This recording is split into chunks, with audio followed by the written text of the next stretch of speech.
Where is the wife? You look like you're still Figuring lost. The past mark is here. Like if it's The purpose is never a straight line.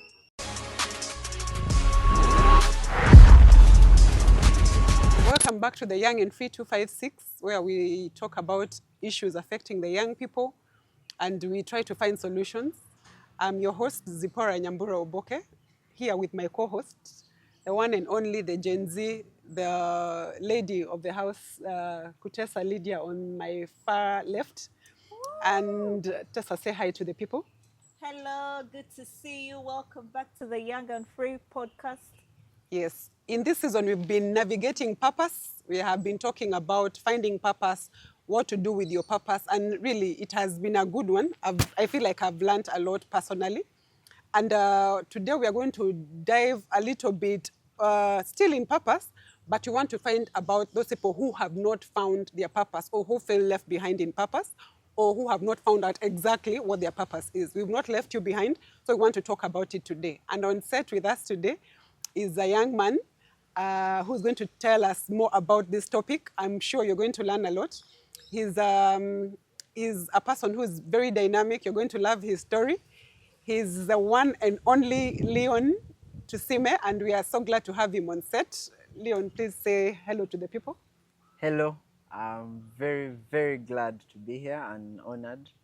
I think I am going to be very blessed being here, having this discussion.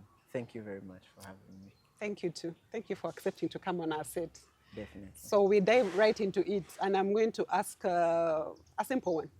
When your relatives ask, what are you doing these days? Why does it feel like a setup? Tessa, we start with you. Because sometimes you don't have anything that is actually going on, or what is going on in your life is not per se what someone would call a serious thing. Yeah. Mm-hmm. For example, you could be doing digital marketing and maybe social media handling. So imagine telling an African parent, I'm doing digital marketing or social media and social media handling. Also, what do you do? I take videos of people's businesses and put them online. Hey, Senakuzinoli cameraman. Please, in English, please, for our international viewers. International guests. So these days you're a cameraman. So like something like that. Like sometimes what you may be doing may not be per se as something they may consider as a, respectable thing to do at your age. Okay. Leon, have you been asked the question? I have. Even recently, Oh, wow. we had a visitors at my parents' house. Yes, I think tone also. I think sometimes maybe they actually ask in a way of, they're just summarizing all the hard questions like, where is your house? Have you gotten that car yet? They're just, where is the wife? They're just, and you can tell from the tone, someone holds your shoulder and says, where are you at in life now? And you're like, That's serious, uncle. Exactly, yeah. Yeah, and there are those ones who will pull you to the side and you can tell they just want to see you to help you. So sometimes maybe it's actually an attack. Like, you look like you're still figuring lost. Yeah. Wow, that's a nice man. Exactly. We need a clear direction. Where are you headed? Exactly. Yeah, I think African parents ask those questions a lot. I think they mean well, just that I feel like they've not evolved with the way things are moving. Because if someone tells you I'm a digital marketer, okay, seek more information in the list. Don't disqualify what they are doing to make it look like they're not doing anything. Yeah, because I think that brings us to that point where we feel success is a certain place where you have the house, like Leon was trying to imply, you have the house, you have the car, you have the wife, you have, at least we can see the children in the horizon, you get. So according to our African parents or in the African setting, no, we are seeing hope. But now when you're still building yourself up, you're still setting up the stage to where you want to be. It could not be the traditional professions, but you're still building your thing. The rest of the people are not seeing it as a success. And brings me to my question of what is success? Leon, if someone is to ask you what is success in your eyes, what do you think it is? Like I've brought the preamble. For us, we think it's the car, it's the house. But as a young man, you're talking to these Gen Zs out there who are still finding themselves. Yes, they have finished campus, Yeah. but they haven't got a footing on what they're yet to do, but they are still building the stage. So what is success to that Gen Z? So I'm going to, first of all, say what I think um, the going thought is currently. I think people think success is wealth. It is defined by how much wealth you have at a certain moment in life. Like I've seen, running ads about forex trading, and they are properly, like staged, and someone's going to make the ad standing in front of this 130,000 US dollar car. This, like, you're looking at the video and you're seeing like 2 billion Ugandan shillings, and someone's like, come and I show you how to, yeah. And so wealth has been put as a standard of success, and I don't think that is true. I don't think that is right at all. I think wealth comes after, usually after you have succeeded. And sometimes you can succeed and wealth does not come at all. 'Cause True. then I think the definition of success is actual achievement, and not achievement of wealth, but achievement of value. Value to people, value to self. And I think I actually started thinking this way after a discussion with my brother, where he told me he was struggling because he started thinking about what success is. And it was a very eye-opening thing. He said, if I wrote a book, is success how many people have read my book? Or is success that what I wrote in this book, whether it's 1 or 2 people who read it, what I wrote is true, it is valuable. And once you read it and use it, it adds on, it builds, and I sat there with him and I was like, woof. And I'm sure as things evolve, technology gets better and all, then different perspectives of everything come up. But then I think there's the main middle, like that strike through of what is actually success with everything that's going on, with whether you're African and you're Ugandan or you're out there and you're in a very developed country. What is success? And I think success is achieving a peak of self and to others, something that adds value to them and to yourself in its nature, in itself. Like you hit an achievement that can be confirmed by anyone who is sane and attentive and rational, and they say, oh yes, there was a problem here, you solved it, you are successful. Oh, wow. I think that is a very, very good definition of success, because it's much broader. Most times people think that if you receive a success, that means you have more money, you have more money. How much is on your bank account? How many houses do you own? How many cars do you own? So your definition gives us a different perspective of what success is. So most of the times we are speaking to young people, so maybe we've started from a point whereby they're like, okay, success, wealth, money, so you mean I shouldn't make money? Kindly tell us share your story of how you were able to navigate this bit of success. Have you ever been in a place whereby you felt you don't actually fit into the mold or of what is defined as success, and how were you able to go about it? Yes, I have been there. I think it's a recurring scare that you have at a certain point of your life, and you're wondering, am I doing enough? Am I growing fast enough?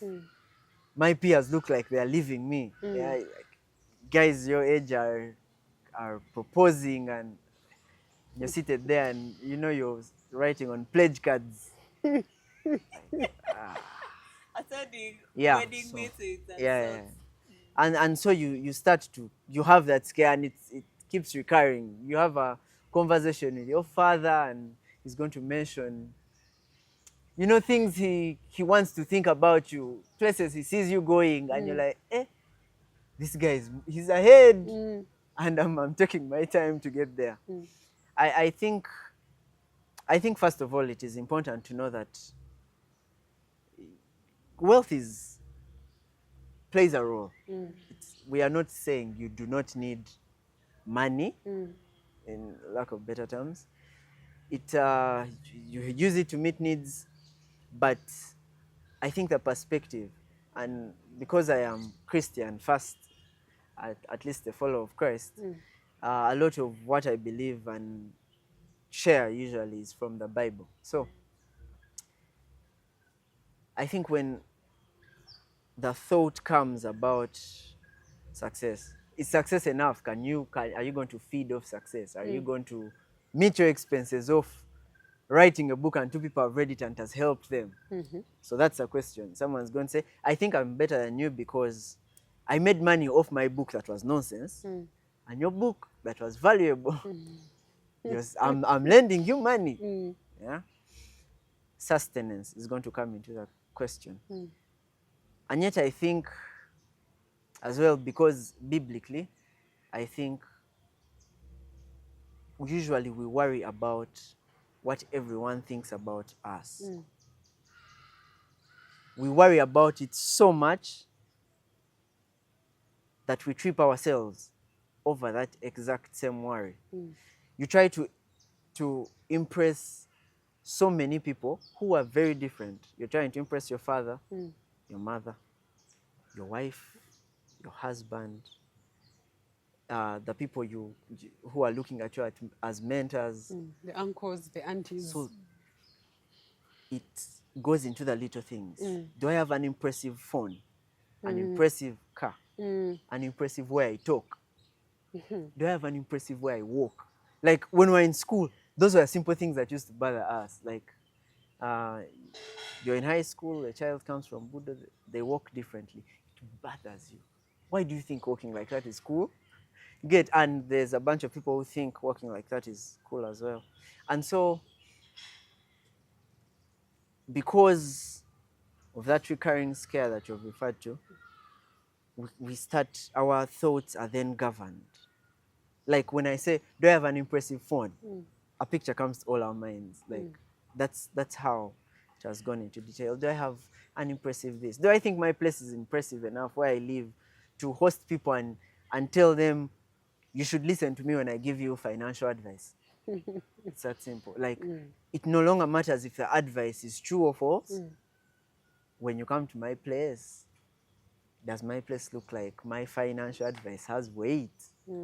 Yeah, and so I think I've been there, and knowing what the truth, again, because I'm Christian, and the truth is those things are vanity. If in them, that car it might serve its purpose, and the purpose is to move from one place to another, faster, sheltered. The car serves its purpose. Whether the brand matters very little. The reason we think it matters a lot is, I'm thinking when Tessa looks at me, when my car arrives, Tessa look at me and says, this guy has made it.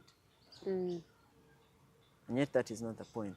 So I think that the truth, which is in the Bible, just to be very direct, it says it is not about the car. It is not about the look of the man. It is about the posture of the heart of a man. And that posture takes you miles. I just think we do not think enough about it. When you see someone on the street, I think people will think a person who is taking money on the side at office, like a bit of what we call corruption, will think, if I stop taking money on the side, I'm going to be on the street. Yes. So, Leo, that is very, very true. The bit of like the different ways people perceive success and so on. So You know, Aunt Zippy, when she was introducing you, I love the way she introduced you. Somebody who is very dynamic, you know, an accountant, a dancer, uh, and so many of those titles that came along. Yeah. So that's one thing that actually drew me to you, to recommend, to be like, oh, this could be something good that you would actually be able to talk about. Yeah. That dynamic beat.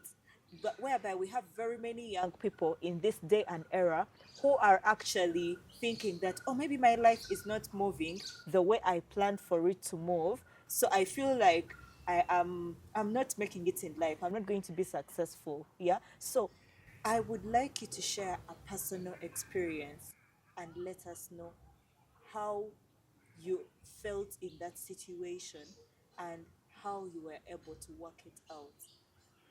Okay. So my personal experience, very interesting story. So when let me just give the very important bits for this. So I think I started dancing when I was really, really, really young. Probably nursery was when I really, I used to watch music videos and you dance to them and you follow the moves and all that. And then in P6, had an art teacher and she saw me dance and she said, no, you can go on stage and do this for people. And that happened. She found a way to put me on stage and do it for a few people. And then I went to P7, and being from a typical, family of African parents, there's no dancing in P7. Like, everyone's calling you candidate. Everyone you meet, you're candidate. Like, so dancing goes out of the picture. Yeah, so P7, not dancing. I got to senior one, and I welcome party, senior one welcome party. You know that party of welcoming. I dance, and then You bring the school down. something like that. Yeah, and so I I I keep on dancing. Second term and then third term, there are things like talent show, and I'm that senior one kid. And I have a couple of friends who came together, and we are doing stuff that really is amazing in dancing. And so this goes on, senior two. It really becomes, I think dancing was it was a cool luxury in school. It was one of those things that, I mean, people liked watching football matches, Arsenal, Man U, what. But when it was time to dance, like, would be at stadium. I was in St. Mary's Stende, and you're in the stadium, and they play the Daggy beat, the Daggy song. Usually it was an instrumental, and the entire school, it was like the entire school knew the dance. Like, everyone goes, You see that he's somebody, guys. it was just a thing. And so people loved if you would dance. There was some weight it would attach to you. Yeah. And so I reach senior 4, and this is where the story becomes interesting. Senior 4 VAC. I have a group of friends I'm dancing with outside of school. And so we meet, and I think social media like Facebook, we had just learned how to upload videos to Facebook and all these things. At least I would say that's when our parents had allowed us to have a phone, and they know you have a phone in the house, maybe. So meet with friends, we're enthusiastic, we're like, we can post vids, go bombastic, make, front stage, America's Got Talent thing. Uganda edition. Yeah. And so my friends, so for me at home, not talking about dancing. Let these guys assume you're going to church every day. But when I'm with my friends, these guys are from families that are supporting them. And so there came a time where one of our friends said, you know what? This guy from, I don't remember if it was Coca-Cola. I think it was Coke. They want to have us in an ad to dance for them, something like that. I don't really remember the details. And he handed out documents to us to sign and said, it's your parents supposed to sign because we are minors. And I remember going home. saying I've made it. Guys, I think Mama, I've made it. in my head, I'm like, I think for the next 3 years, I'm going to take a sabbatical. I'm going to travel the world, you know. Britain's Got Talent. What? Yeah.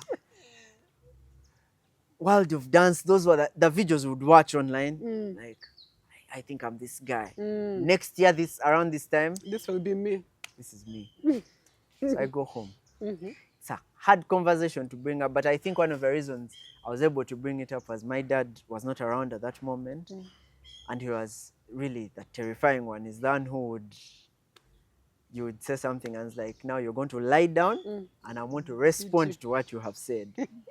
So I go to my mother and I'm like, I have this document, and when you sign this, you're going to change my life. And I think I actually say you're going to change our lives, like Coca-Cola. Yeah. And so I think as a parent, she's like, first explain to me. Yeah, first put explanation to Who me. told you our lives need changing? But I also think she was waiting to hear something like, you know, school, it is sponsored by project. school, you know, you're going to, then I kick off. So, you know, Coca-Cola, this big company, yeah. Yeah, they want us to dance for them. I don't even know if these things are true, man. This is senior for you're a candidate. Senior for VAC. No, Oh, I'm in VAC. okay, you finished, okay. My mother looks at me. My mother looks at me and gets the document and stashes it somewhere Oh no. and says, I can't remember the exact words. She's like, go do your holiday work. Go to school.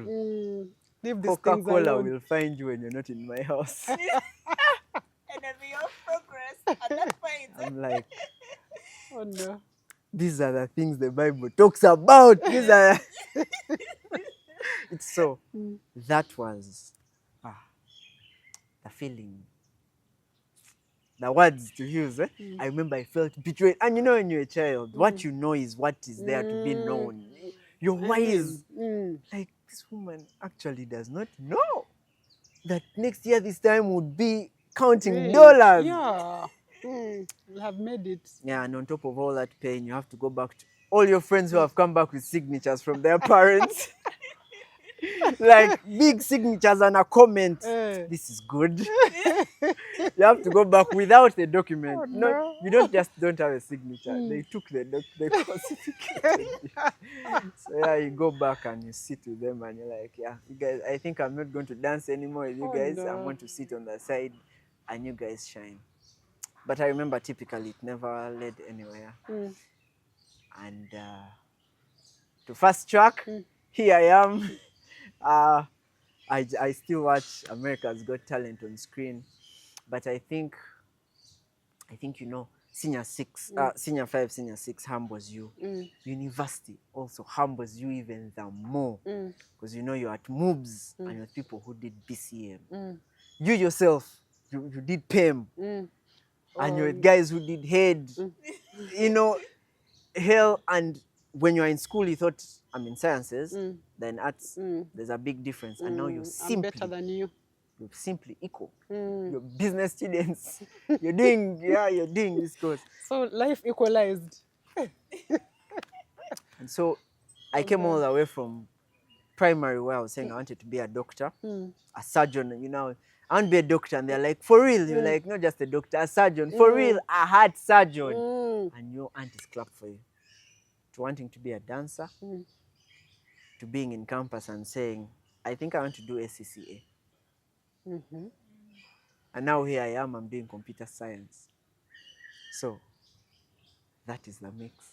So you didn't pursue the ACCA at all? No, I actually did. I did the first level. And then, so I had a discussion with my dad about it. And he said, you guys, being a child and being a parent, these are very interesting things. I remember having a discussion. So first of all, my dad is a real father. Like when you're coming with that serious discussion, prep yourself. So I go with my brother. I'm like, let me go with my brother. For support. I have a discussion with my brother. ACCA is good. It's good. It accounts, man. Money. My brother is like, let's go. My father looks at me and says, I'm not saying don't do it, but I'm saying right now, do the courses. May I understand, like for him in his time, I don't know, ACCA was not out there. So he says, I want to first off pay for every other, you can go up to PhD. I want to pay for that, things I know. And then, man, in your free time, You can do your ACCA. do ACCA. Yeah, so I do these first papers that, I go to pay and you look at that money and you're like, hey guys, I would have used this money for something else. And then you do the paper, and so some papers were good, then there are some I just survived. You see, The pass mark is here. like if You yeah, almost so missed. yeah, so I was like, you know what, let me do what my parents are going to meet the cost and finish, and then and so that's the thing about purpose. You're confused half the time, and the what covers that confusion is appreciation of your ability and the the contribution of everyone in your life. Like, just to say, the contribution of me sitting here right now with you guys, I think that says volumes, because it probably says to you, add value to yourself so that you can sit in front of a number of people who can listen to you. So there's all that, I might, in the world that is pictured right now, I can live here and say, guys, I think I want to, I want to speak to people and add value to them. And that's, so you just keep building on and all that. And that's really where I think I realized purpose is constructive out of understanding your ability. And that's just the direction I took. Wow. So you finished the ACCA, then No, you no, did. just so you it did has some papers. levels. Yeah. So Then you first level, I did some papers in first level. Put a pause. Doing a bachelor's of computer science. I went to Victoria University. I was at MOBS first. Now I'm at Victoria University, doing a bachelor's of computer science. Wow. I'm imagining in all these levels, the first thing that goes is your confidence. Because you thought, no, this dancing thing, I'm changing my world.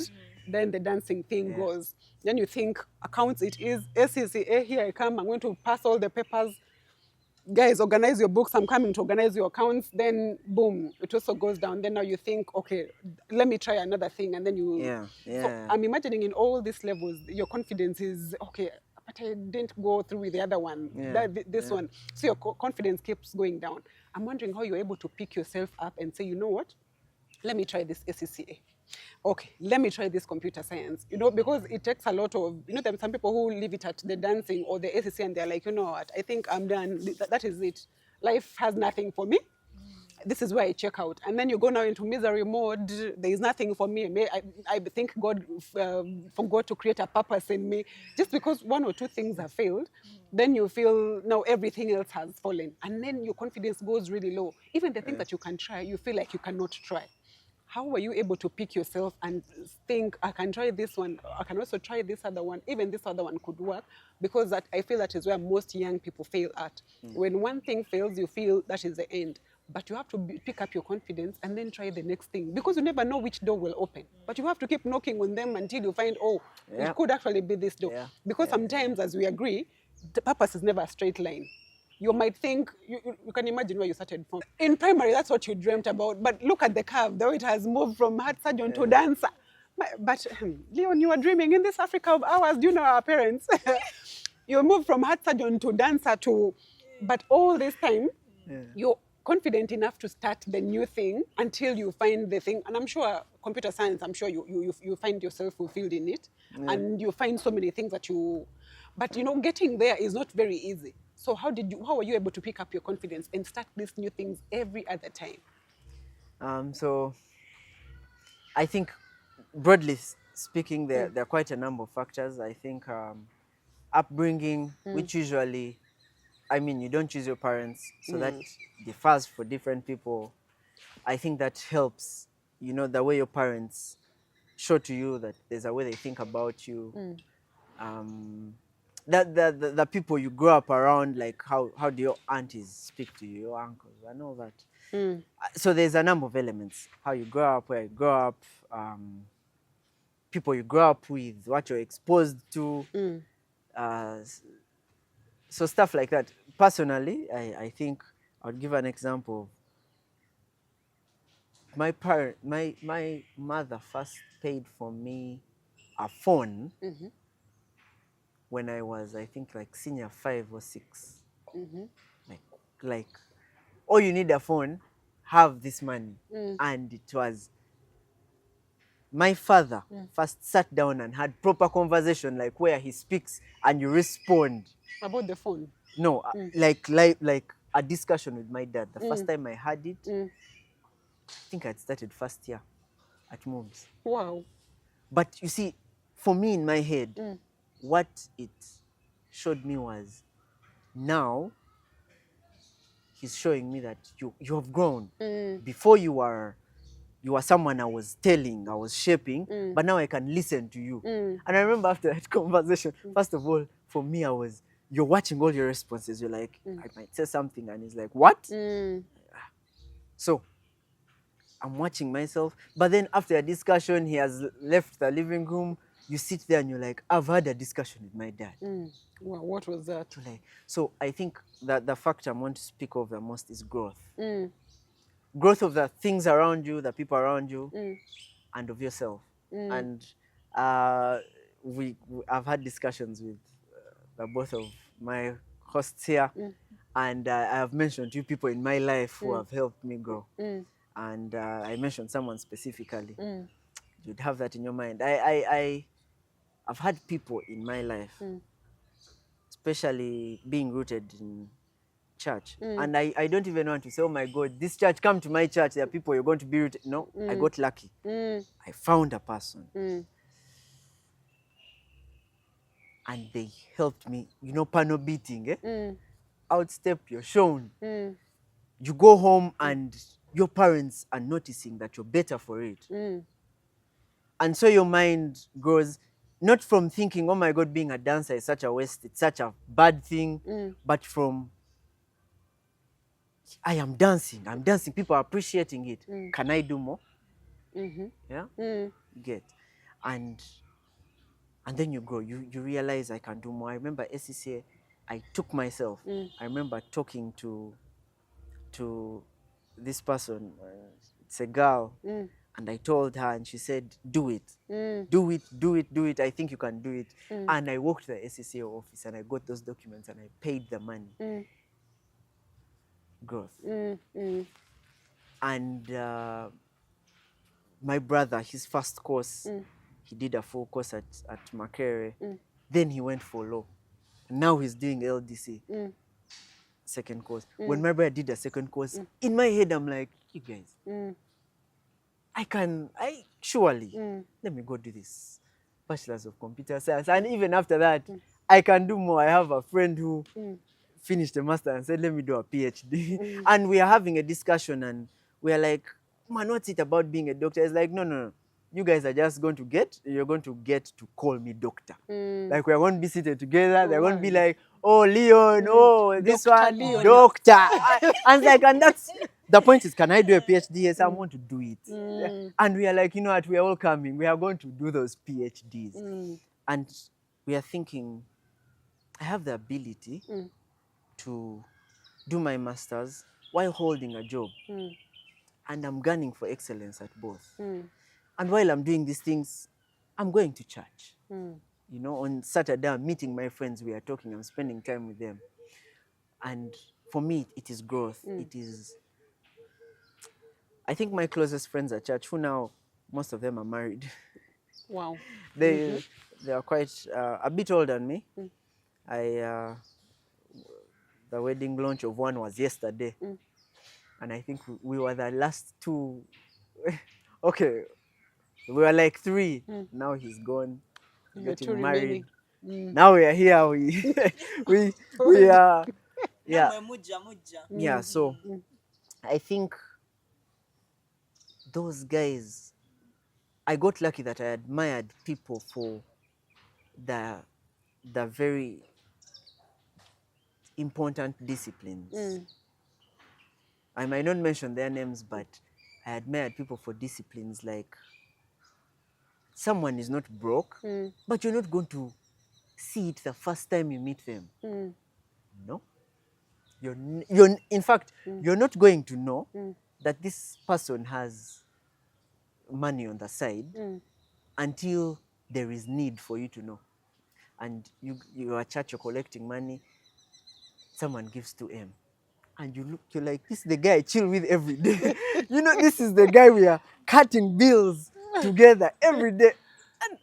And you see, for them, you're going to bring it up and you're going to laugh about it. It's like, man, no, man, we save. And that humility, it grounds you. You go home and you're like, I actually don't have to have the most expensive phone. And so, because I had all these guys around me who, including my brother, my best friend, my friends at church who kept, hitting milestones, failing, picking themselves up. The friend who launched his wedding yesterday, I remember he had a job, COVID came, he lost the job, picked himself up. Like, you'd meet and we are like, you guys, the option is if we are not laughing, we are crying. So what are we going to do? Going to find what to laugh about until there's actually goodness in our life. And so I think people around me, watching them, and especially watching them, I want to say, watching motivational speakers is not something I did. No, it was Real life people. real life. Seeing people who were not born into wealth. Those who are born into wealth having so much humility. You first pass by to pick something at their home and you're like, this is your home. They're like, why? You're like, this is your home. And they're like, why? You're like, That should have been our icebreaker. You What's get- that one thing your friend did and you're like, this guy comes from a rich family, Like, but they just don't know exactly. it. You're like, we had a friend who was primary, very humble. You'd have the torn shoes. The mother would pick him up. Not the most impressive car. Not the most impressive car. But one day we went to his home. You guys, I don't know. Those had big words. Politician. We were flabbergasted. We sat in the house and we just kept quiet and looked at each other. This guy is just humble. Like us, you're floating the little, the new shoe you have. Sit and you put it in someone's face and you're like, bro. You're visiting like, Exactly. Have you seen my shoe? I hope you've seen it. You even do Yeah, and so I think I was attentive to the people around me who are humble, who are coming from, and I have to mention this, my parents. Again, I think I'm lucky because you don't choose your parents, but my parents really, my father and mother, I've seen them, we came from, when we talk about where we came from, we're like, and it was really progressive. It wasn't like someone gets a new office, they dish out cash to them, and they come and they're like, new car. No, it was saving, and you move from a small car to a car that is small, but a bit, better. So discipline. Yes, and my dad and mom. Yeah, I was lucky. I love the way you've talked about how people were able to contribute to your success. The outside world, the people you met at church, the people you met in your walk in life. So I would like us to explore how social media has played an important role in influencing our view of success, our view of growth, and also affecting pinning our inadequacies. Yeah. So because social media, like these days, you're there thinking that, oh, my life is not, I'm not doing well in life. why aren't you doing well in life? Your friends, when they look at you, they're like, you're doing well for somebody your age, you know. But when you go on social media, you're seeing somebody who is doing a house reveal, somebody of your age doing a house reveal, somebody your age, you know, you're there with your wedding Car budget. reveal. There with your wedding budget, and you're like, Kati, I think 30 million will be enough to cover everything. Then you see Destination somebody, proposal. then you see somebody has a special proposal. They've gone to Miami and what, and you're like, no, God, you know, Yeah. and you know, you'll see someone, you know, maybe even you've talked about your friends, they've just gotten married, and then maybe there is also that other person who has also just gotten married, and then for you, you know, you're just starting, but these ones they've just gotten married. You're seeing Mercedes, you're seeing what, and you're like, eh. So social media, what role has social media played in us pinpointing these inadequacies in our lives? Yeah. Social media. I think social media is one of those things, one of those very important things that when we are talking about, we are completely, it's one of those serious things, eh? Yeah, and it has, of course, it has advantages and disadvantages. There's so much on social media, so much content, so much exposure. But I think I'll say this. It is very interesting that you can be in Uganda, in, let's pick a place. You are in Uganda, a random place, even in, can say Kampala. Let's say Kampala. It has an extent of development, right? And you get your phone, and someone is showing you an airport in China, Beijing. And their airport has 8 floors. And they show you down the train terminal, bullet train, da la la la la. And they go to the next. And you're seated there in your house. You know that, guys, you're in your one room. You have this bed that is very fair inches of size. Just enough for you. You're on your electricity, you have 2 units, which you're watching. The thing is warning you, watching it. You get your phone. Every time you put the phone and it does tinty, you're like, okay, let Exactly. me first remove Coke. Exactly. And that's the level of exposure that someone who is failing to afford a meal knows that there's some guy who does not just want a watch, they want a watch that has gold and diamond that is 1,000 times the money that you just need for one meal. 1,000, some even to 1,000,000. You can get your phone and Google net worth. You get it? You can Google someone's net worth and they're like, yeah, 700 billion US dollars. Oh. This is one guy. And his pictures on Google, he's waving. You're like, I'm a human being, and this guy is a human being. How come? And I'm a believer in God. So social media has given that level of exposure that can step on you. But just like information, again, I think it comes down to the person and all these elements in your life of upbringing. You have to choose. Like, let me go back before social media. Choose the newspaper to buy. I mean, there was New Vision and there was Red Paper. If you went for Red Paper, you're going to be mixed from the first page To the last one. to the last. You're going to actually be mixed. And many people right now, they're going to say, it is up to you what is mixing. Because me, maybe I actually want to see those things in Red Paper. But then I say, New Vision is also there. On the same stall, Red Paper is there.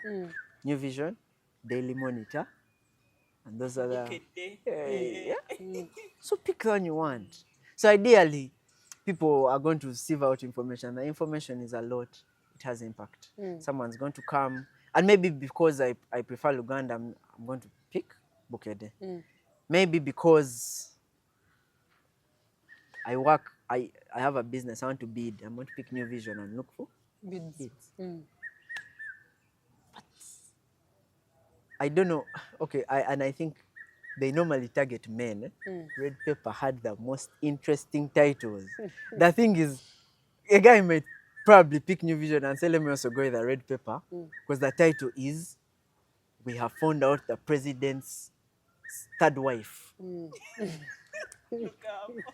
just pick it and you're like, I thought it "Let was me-" ladies who would get interested in those things because you're the ones So, who like so Lugab. there's normally an image that is really a visually, for men especially, there's an image. Visually Like, enticing. so I think social media presents so much, and in it there's nonsense. And so the ability to sieve, to sieve, and in the sieving, even think, do I necessarily have to get this information from a congested place, a place with all this distraction? Because if I can get it elsewhere, definitely get it elsewhere. But I think the impact of social media is that broad, and it comes down to you, myself, and yourself to be guided enough by our parents, our friends, that you stop looking out for the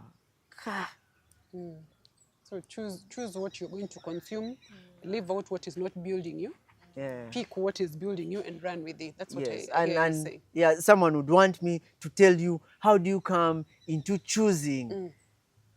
And I would say, what I would say to you when you are a Munyankore who thinks you have power because the president probably looks like they favor you as a tribe mate, do you think it would help you the same way if I said this? And there's a leg guy who is working for his job and he thinks they are not paying him enough.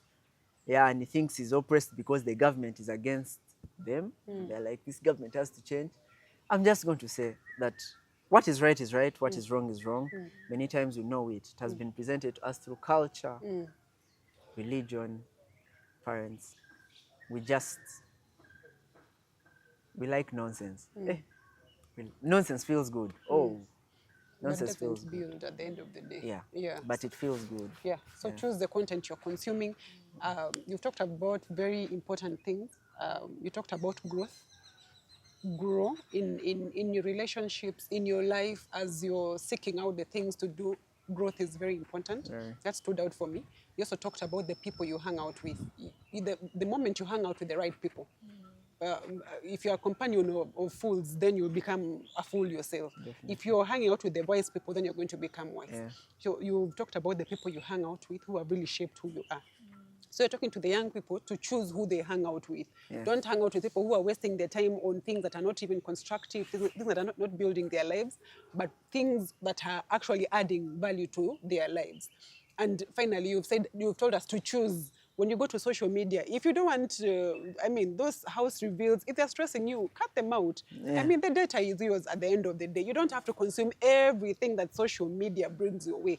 Choose the things that are, this is a podcast on purpose. Click on it, listen to it. It's going to help you. But now you go to house reveal, then you start getting very, very stressed. Oh, I have no house to reveal. I have no destination proposal. I have no one even to propose to. Then you get stressed. Yet our podcast on purpose would have built you and helped you even become better in life. So choose what you consume on social media. The data is yours. You have the power of choice. Finally, Leo, I pray that the Lord bless you so much for blessing us. Talk to that young man out there who thinks they are a failure in life. The definition of success, they have not ticked the boxes, they have not checked it, but they are en route to success. Talk to them, encourage them. Okay, yeah. Just if there's something I would say with and with confidence of, I would be okay if you had this, checked on it again in 30 years. I would say this: the world has packaged different, very amusing items, and they have packaged them in very different ways. Like, you're going to find a church that is particular at something. It's offering you something particularly that they know you're interested in. Like, I want to know if in 5 years I bought a plane. But I'll say this: do not make a mistake of thinking the will of God is for you to be a pilot or a doctor or not those things. The will of God for you is as said in the Bible, I think in the book of First I think verse the Thessalonians. I think. Yes, I believe so. The will of God for you is to be righteous, to be sanctified, to be morally pure. There's a list of things there. And it does not matter if you're a doctor, be a doctor who is righteous. Be that doctor who is not stealing. Be the accountant who is not adulterous. It's that simple. Be whatever you are. If you are dancing, be that, but be righteous about it. Second, aim for excellence in whatever you do. I mean, if you are, like you said, someone calls you a cameraman, aim for excellent camera work. Just don't be okay being a mediocre. I think that the Ugandan education system has put in us is, since we are so many at school, I'm just thinking, I'm okay, I am not the last. When that report is brought out and we are 100, I am not 99, I'm not, I am 50.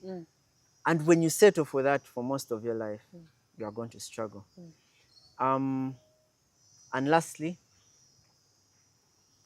I think purpose is constructed. You construct yourself to serve a purpose. And purpose is not for self. Many people think you're created when you're meant to be a doctor, and yet God creates you and for his will, which is to be righteous and give him glory in everything that you do, to have him on your heart. And that is his will. But then he does not create everyone like a chair, like the creator of a chair says, this is for sitting on. So you're not out there trying to look for, am I a chair, a table? No. God has made you with the ability to serve a purpose. Do you want to give to this world what you guys are doing? Give them truth. The main thing is have God at the center of it, Jesus Christ at the center of it. If you are a chair, be a chair of righteousness. Let there be other chairs around you, but when they see you, let them see that this is exquisite, this is good. There is a lot more, but this is good. And so if you are a teacher, be that teacher who is not just giving chemistry and onwards. You feed into your students things that stay with them the rest of your life. And what is that? Don't cheat on your wife. Do not be envious or jealous. Do not pick favorites in students. Reach out to the student who is performing best and equally love him the way you love that one who is not performing best. Wow. And I think that's what I would share. Wow. Thank you so much, Leon. I pray that you have been blessed. I have so been blessed very, very much. Purpose is constructed. It is constructed to serve something. You're not created to serve yourself. The purpose that God puts in you is to serve other people. Wow. So you might feel like you're a failure, but you're not. Just that you've not discovered your purpose. But what I encourage you, keep moving. Somewhere along the way, you will find your purpose. So you may not have knocked on that door, but you will find it along the way. So keep moving. I pray that the Lord bless all of you. Thank you so much for tuning in and for listening to us. If you've been blessed, kindly like, share, subscribe. Look for other content. It has been very good. Look for other videos on the Young and Free 256. I'm sure you'll be blessed. Special thanks to Dweza Conference and Training Center for giving us this wonderful place to shoot from. We love interacting with nature. And shout out to Leon's parents. Bambi, they have done a good job, as you have seen, and the people who have molded a young man as fine as him. We thank you so much. God bless you. And the whole community that is shaping young people. Thank you so much for giving to the community. God bless you so much. Until we meet next time, bye-bye.